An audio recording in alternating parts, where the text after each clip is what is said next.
I don't know if I have seen a team this year that plays harder and more passionate when they're on the field than UTSA for Jeff Traylor. Winning a bowl game, which was a breakthrough for them last night against Marshall. They were down at one point 14-0. Frank Harris was injured, couldn't play.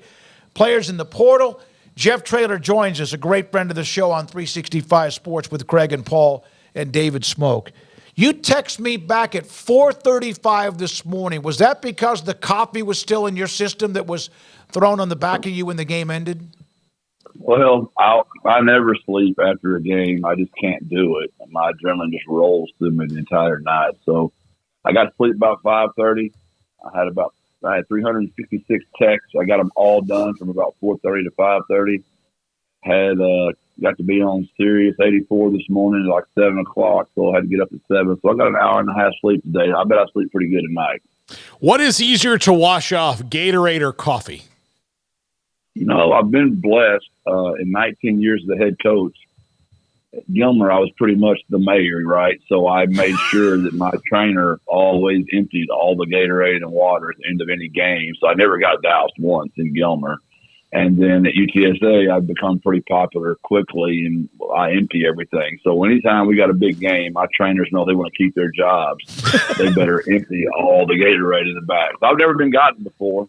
And they promised me this time it was going to be water. They were just going to tell everybody it was coffee. But I'm the one that got duped this time. It was straight vanilla sweet cream cold brew, and it was disgustingly sticky and yuck. And I'm one of those finicky kind of guys about my skin anyway, which drives my wife insane. So I was just miserable for the next 2 hours. Coach, obviously got thrown, for a little bit of a loop as far as what you would like to have had available in your quarterback there with Frank Harris. I'm sure you had some idea that could be the outcome and him not being available to play. But just can you kind of talk through what that situation was like, how unfortunate that was to see him not have that one last opportunity to play, but also how the rest of the team responded, in particular the young gun there in Owen McCown? Yeah, Tulane game early. We ran power read, and he went up there and made a great play, and he got hit pretty hard, and we thought it was a separated shoulder, but the kid's just tough as heck and went in there, he shot his shoulder up, and he finished the game, and thing wasn't getting any better. And I told him, I said, man, this thing's more than just that. I know this kid. I've been with him too long. And we went back in there and got a deeper look in there, and he had a more serious injury than what we had originally thought. And so we knew he was going to be out for the last 3.5 weeks. And it's probably one of the best kept secrets maybe ever in San Antonio that I'm shocked nobody found out. Like, I'm just shocked.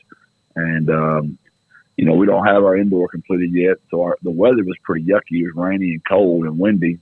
So my media didn't come on the field. They were waiting inside. So none of those guys saw Frank not practicing. So we just got lucky. And it was terrible that we didn't get to go out with Frank, though. That really bothers me. He's such an amazing human. He prepared Owen all week and a half, 2-3 weeks. He was on the sideline there for him. Owen got off to a really bad start. We only had one first down after the first quarter, and he'd already thrown 2 interceptions. But he calmed down. We went for 21 points in the second quarter, and we got really hot from then on. Did you ever think when you were coaching Josh McCown and what was at Jacksonville under Danny Long and that great staff that you might one day be coaching his son? No, it never, ever enters your mind, especially when you're 24, 25, and I had a flat belly and a head full of hair, and I thought I was smarter than David Smoak thought he was back in the day, believe it or not. So, no, you don't think like that. You're just too ignorant and stupid at that point in your life. But he's the first father-son combo I've ever coached. We've now got Devin McEwen, the freshman All-American receiver. He's also from Jacksonville. Mm-hmm. I had his parents. I have Chris Carpenter, my great returner. He's from Jacksonville. I had his parents. So I now have 3 on my team. So which lets everybody know how old we're getting, David. Absolutely. Jeff Traylor, UTSA head football coach with us on 365 Look, it was Sports. a double whammy seeing Chad Pennington's kid across the way, too, last night.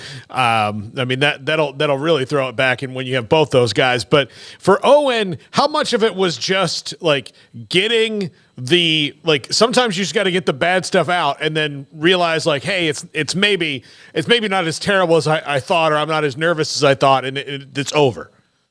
Well, you hate to make excuses, right? But I try to be a fact teller when I can be a fact teller. Sometimes in coaching, you got to use some coach talk at times. But when you don't have to, you like to tell the truth as much as possible. That's kind of what the Lord would like for us to do. We lost the toss, right? So they kicked with the wind, and we get backed up. He's throwing in the wind. It's 40 degrees, and it's not ideal. And we throw a slant, and it bounces right off the hands of one of our best receivers, tips right up for interception. So that wasn't him. Now, just like his father, he checks a protection. He's max protects. He decides he's ready to go downtown into the wind when he underthrew it. There's an interception. Now, that one's on him. Now, once we got the wind flipped and our defense started taking over, we scored 21 points. That wind was more of a factor than you might could tell just watching it on TV. Coach, what's it like to win your first bowl game? And what does that mean for you, for the program, and just kind of getting that box checked and having that to celebrate, having that trophy in the case? Well, you know how great you media people are. You kind of create your own story. Now, we created it because we're the ones that didn't win the game. But when you get reminded of it every day, it kind of becomes, mental to a degree. And I felt like my kids were really straining and stressing just to get over that. And it's unfortunate because we had 3 great years that we just hadn't closed it out. We lost to a really, really good Louisiana Lafayette team who was 15 in the country with Billy Napier, come back and lose to San Diego State, who was top 25, and we lose to, Troy, who was top 15. So we've had just a murderous row for our bowl schedule. And it was nice that we kind of caught a break. Marshall had a really, really good defense, but their offense had kind of been in shambles. OC had been fired. Quarterback got in the portal. So we were a little fortunate. Now, we were unfortunate that our quarterback was out. Our All-American outside linebacker who led the country in sacks darn near, he got in the portal, so I didn't have him. And then Rashad Wisdom, my other guy that wears 0, the leader of my defense, he breaks his arm early in the game. So both my zeros, which is our top number for us, did not play in the game. So had a lot of young kids step up, and it was just good to get a win. Jeff, have you ever in your life ever been more upset with an official than you were the back judge on that pass interference call when the ball was 10 feet over the head of the receiver? Yeah, I'm sure. I've gotten way better in college. By far, that's in college the most upset I've been. Those guys are usually very consistent, and you just don't have to voice your pleasure that much, displeasure. So I hate it. I'm sure, he saw what he saw, and I don't want to lose my bowl bonus on official, so I'm not going to say much. Can you say anything about where you played and coached winning a state championship? You mean my first one? No, like them winning this past weekend. Can you say anything about where you are from? Winning a state championship. Okay, yeah. I just can't talk about the players that I might be recruiting on the team. Right. But yeah, that's loosened up a lot. And one of the most special moments of my life. It's never open; it's always dead. So I got to be there, and it just so happened we're in Frisco. We practiced that morning, and one of my boosters was kind enough to get me there on the jet. Got my whole staff there, so we had all 11 of us on the sideline. And my staff, obviously Kurt, who's on my staff, and Coach Turner, there's some guys on my staff. Luke Turner played for me. They know about Gilmer, but a lot of those guys hadn't really ever seen those guys in action. And it was just awesome for them to watch. You know how East Texas is. Those guys are expected to see these huge, massive 6A kids, and Gilmer's out there with their little bitty kids running around. And it was just great to see all of it. Alan Metzel was my offensive coordinator all those years. My nephew coaches the O-line. My cousin coaches the O-line. My first quarterback's on that staff. My first receiver. I bet I've got 8 former players and all my assistants it was just a really special day, David, and that's the first one they won. The last time we were all there together, David, was 2014. Yep. And we won it together then, and they lost the other ones when they got back. But I got to be there this time, and I'm just so happy with those guys. And Rick Albritton, what an amazing superintendent to tell all that together for 20-something years now. The Texas High School Coaches Association hat. I know Matt Rule one time wore that. You wore it last night. Obviously a message to what that group, what that fraternity is all about. Yeah, that's exactly what it was. It was just a shout out back to where I came from and how proud I am to be from that organization and what they do for kids. They teach the game of life every day. It's the great thing about having that organization. We might not be teaching as many English classes and math classes as people would like for us to because we were in athletic periods. And I know that bothers certain people, but the game of football, you're teaching life every day. And I promise you those kids, as much as English and math is important, life is really important as well. Jeff, you have new toys coming. You mentioned the indoor. What's on the horizon as you head into the off season? Yeah, we're not all the way there yet. We're fundraising for it. That's just one of those kind of deals, with NIL. How much can you ask from your boosters? I mean, where does it stop? I mean, they're supposed to, fund the football team and build facilities for you and provide scholarships and get suites and get tickets. I feel for our boosters. I really do. Somehow we've got to find a way. I thought Chip Kelly's idea was just so fantastic. We've got to start sharing this money with these players, and it's got to become regulated somehow. And I don't know if you had the opportunity to see that yet, David, but it's a really good 4 or 5 minute listen. Yeah, we did. We played it on the show. Absolutely. Yeah. We did. It just seems too simple, right? But I wish we could get moving towards something like that. Coach, kind of on that subject of just all the stuff that's going on, you had a bowl game last night. You have to turn right around and then sign your signing day class today. You've still got the transfer portal going on. There's Christmas around the corner. I mean, I could go on and on and on. I don't need to tell you all the things that coaches have obligations-wise right now, but if you could have some input on just the construction of a calendar, what are your thoughts on kind of how busy everything seems to be these days in college football for coaches, and what kind of separation could you foresee in the future that would help alleviate some of that? Well, I really don't know what the answer is. I just know it's a lot. We've been blessed to play in 2 conference championships in a row before this year, so we didn't get to have any official visits that weekend. This year we thought we were going to have our 3rd in a row, but we lost to Tulane, but you got to plan for it. So that weekend was shot again. We drew an earlier bowl than we anticipated because SMU did not get invited to the New Year's Six Bowl. So now we lost that weekend. So we had 20 official visits in one weekend instead of having 3 sets of 7. You know what I mean? We can get to know the families better. And you're practicing for a bowl that entire time while you're hosting all those official visits. We've had players on our campus, official visits, that are playing in bowls for other teams. It's the weirdest thing I've ever seen in my life. It's just not what we all grew up, but it's the new way of the world. And we're just trying to hold on until there becomes some type of system that becomes maybe more normal. But I'm glad it's going dead for a while. We can bring kids in, believe it or not, the first week of January for your mid-year transfer portal kids. And so we'll have probably 8 kids in that week. So it's pretty crazy right now, no doubt. Now, we're going to go slow.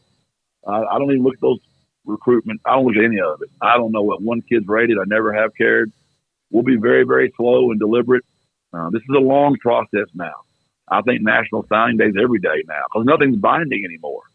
Nothing's binding. Mm-hmm. All those transfer portal kids, they're not years for the first day of class.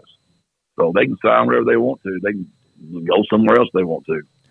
Jeff, I know you want to go and you want to go to sleep here at some point here pretty soon, but I mentioned that your players play so hard for you. Why? Oh, it's simple, David. You've been around me for a long time. It's we have a real relationship. It's real, and we don't practice real long, but we practice really hard, and we coach them hard, but we love them harder. And it's not rocket science, man. The Lord gave me a gift just to reach kids, and man, those kids really believe in me, and I believe in them. And those suckers play with their hair on fire every time they go out there, and they're a freaking joy to watch. And man, they made me proud last night. You get down 14-0. It's cold. You hadn't won a bowl game ever. We got a freshman quarterback out there, and I can promise you, probably everybody in the country that was watching it had written the Roadrunners off, except for the Roadrunner fans and the Roadrunner players and coaches, because our fans have seen us do it so many times before, and by gosh, they pulled it off again, Brother David. Yeah, you did, and you have just not lost many games in your lifetime. I know you've got some that haunt you more than others, and some that you're like, my God, you didn't think you were going to win, but you never have had that mentality. This is not really for you to answer, but I'll ask the question. Do you think last night, based on all the things you had with Frank and the transfer portal, et cetera, was that one of your better coaching jobs you've ever had? It was the most enjoyable I've ever been after a game. As far as not winning a championship. I mean, just for a game that's, a bowl's a big deal, but those conference championships are pretty special for me. But that one was really satisfying because of what we overcame in so many ways. Let's think about this. Marshall was playing their 10th bowl game in the last 11 years. UTSA's been playing football for 13 years. Mm-hmm. They showed our highlight video of our 13-year career, which was about a blink. And then they showed Marshall's highlight video, and you got Randy Moss out there mossing people, and you got Chad Pennington out there. And I'm just looking at us, and I'm going, what are we doing playing these guys right now? But we're a new program, and we're an exciting program. We play ball in a great, great city. And great. Our fans were fantastic last night. They had as much to do with us winning the ball game as anybody did. No, it was fantastic. When you go home tonight and crash, is there anything you have to make sure you don't spill on the couch? Is that still a thing? Is that still the ground rules from Mrs. Traylor? I just pulled in the house, and I promise you, I'm looking at two white blankets on the white couch. I assume that's where I'm supposed to lay if I get to lay on the couch. I assume, David. This thing is taking a mind of its own. You know what she reminds me of, though? My brown leather couch that got put to the upstairs room. She tells me I can go up there and welcome to sit on the brown couch all I want to. I think that's the way she's telling me to get out of her den and go up in my man cave up there, I believe, David. We love you, man. We appreciate you so much. Congratulations on getting that bowl win. Also what you did, your staff and those players last night to beat Marshall. Appreciate it. Enjoy the down period. I know you rarely get those, and enjoy a little bit of rest too. Thank you. Thank you, Coach. One last thing, Dave. 18 seniors, all of them eligible the first time ever. Second highest APR in the history of our school. Really proud of those 18, and they got them a win. Thank y'all so much, David. God bless. Thank you. You too. Jeff Traylor, football coach at UTSA, he has never changed. From the time I knew him when he was a cocky 24-year-old, like he said, when I was pretty cocky myself. Yeah. Was.